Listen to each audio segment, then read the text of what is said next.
Okay, hello everyone, and welcome back to World of Tanks Blitz, and this is a close game in the M3 Lite. I decided I was going to play a game in the M3 Lite because I honestly couldn't remember if I had this tank or not. I'd forgotten that I actually owned the M3 Lite. And so after playing some low tier games and seeing all the M2 Lites, or all the M2 Stuarts and M3 Stuarts and M5 Stuarts, I thought I'll have a look at the M3 Lite and have a go driving this tank. So, M3 Lite is the Russian lend-lease version of the M3 Stuart. It has, however, not got a fantastic gun. This is something like a 37mm, so it only does 40 average damage-ish, and the penetration is not that good either. Surprisingly, in this game, there's only 2 Panzer IIIs. And I say surprisingly because, well, there's a shot from one of them. Panzer III is the Seal Clubber's tank of choice at Tier 3. Now that, there you go, the guy who shot me.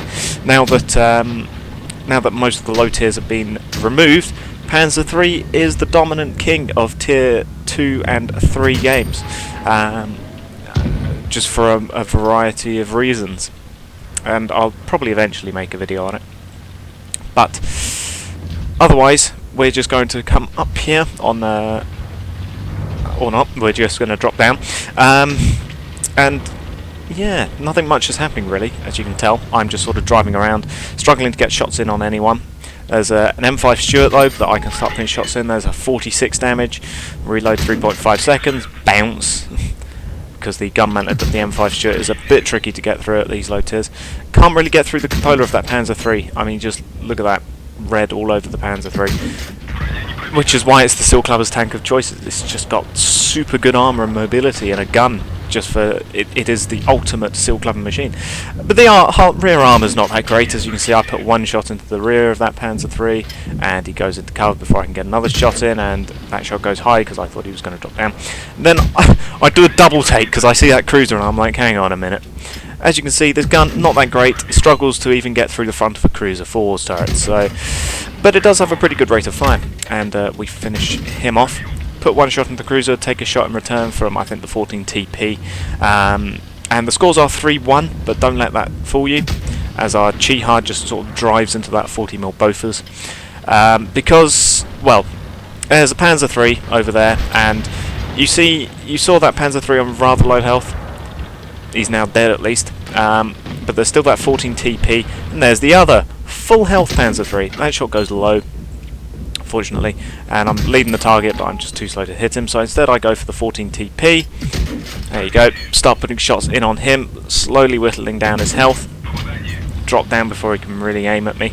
And, well, I've got to come over here and help my allies, because, well, we are winning 5-3, but that is going to very, very quickly go down, because these are 2 full health Tier 3 tanks. And, well, you see the Panzer III is on very low health, you see our D2 is on very low health, and it's just me and someone else left, which is that guy up there, the BT7, who is also on very low health. So, in theory, those guys have only got to kill off our full health tanks, and then they'll be free to deal with me. But for the while, I am going to use my allies as much as I can to get as much shots as I can on these guys. So I decided to focus on the 14 TP because he is on at least half health, and the sooner I can get him out of the game, the better. BT7 is down. It's now just the case of the Panzer III. Down goes the D2, and I'm realising, uh-oh, we could still lose this. But D2 manages to get a shot into the 14 TP. I've put a shot into him, ram him off to finish him, but now it's just the case of the Panzer III, and well, you see the Panzer III's got a 50mm gun, which is pretty good at this tier. It's got a very good pen, and it's got very good damage, and, well, he's still on full health. Luckily, though, that shot misses me, and I can sort of slowly whittle down his health, because he is going to sit down there. I switched to APCR, and then I think better of it for AP, because, well, I can still get through the side of his tank, since he keeps on going out sideways. Luckily, this guy doesn't seem to be a professional Seal Clubber. That shot misses. Yeah, luckily this guy doesn't seem to be a professional Seal Clubber. He could just be a guy who plays it on the off time. And, well, he's down to 6 HP from his full health, which I am very grateful for. Switch to APCR, and then I whiff the shot. But luckily, his turret traverse is rather slow. Switch back to regular AP because I don't need APCR, and finish him off with that final shot. And that could have gone so very badly wrong. If that 14 TP had been on more health, and he had been the final guy, we probably would have lost that game. But as it was, ace tanker for only 914 damage dealt. But considering the gun only does, that like 40-45 average damage, that's quite a lot of damage. Top of the team, there's that guy in the 14 TP. Yeah, if he had stayed alive, things would have been drastically different that game, and we would have indeed lost. But as it is, you can see how many shots I had to fire. 38 shots for 29 hits, and 23 of those actual penetrations. 6 damage they destroyed, not too bad.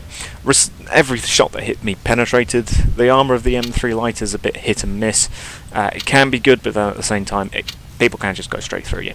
But yeah, as you can see, 9 total shots only to do 300 damage is not too great. The gun is definitely not the best thing about the M3 Lite, but still, yeah, managed to get 19,000 credit income, and yeah, overall not too bad. I'll thank you all for watching, and goodbye.